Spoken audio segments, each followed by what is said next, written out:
Good afternoon, Colin here with Techout, and today we're going to be talking about the Ghostek Atomic Slim for the Z Fold 4, and this is actually a case I cannot recommend, and I'm going to show you why. Main thing is the price point. It comes in at about $80 to $89, and it has some functionality issues with the phone.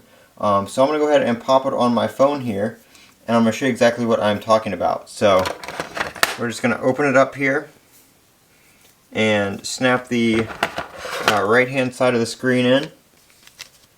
There's actually a couple ways you can put this on, but this is the way they recommend. And then we're going to go ahead and snap the other side on, and there you go. It is on. Looks all fine and dandy. A few fingerprints on the back because I have been testing this out for a couple days. But here's where we run into the first problem. The cutout for the buttons. You cannot get a finger in there with this phone closed. I mean, you really have to like turn your finger sideways, and I have some pretty, small fingers.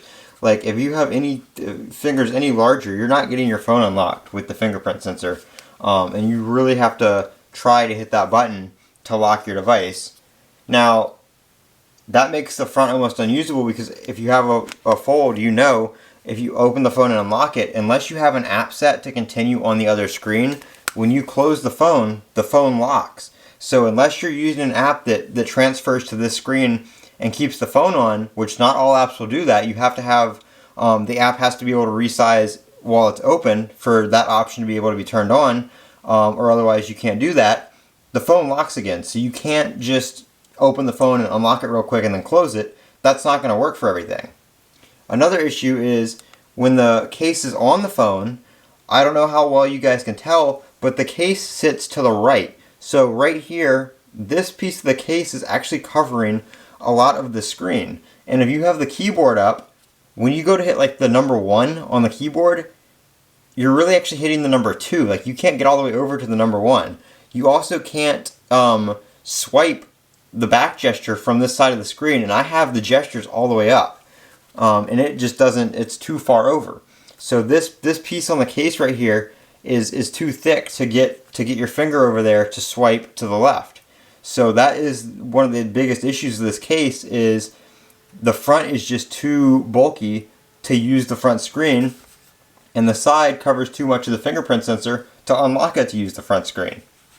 So for $89, that's just not, that's unexcusable for this price of case. Yes, it's a very nice aluminum case. I love the way it feels, but something has to be done about this left-hand side of the screen. The phone needs to sit farther to the left, or to the right rather, so you can have access to the full screen. And they need to figure out something with this cutout, whether they just get rid of this piece. I mean, this is aluminum, so it's not gonna weaken the case too much to just get rid of that, so you can have access to that full bottom of the case. Or maybe they need to cut something out on the top here so you can get your full finger down in there to unlock it.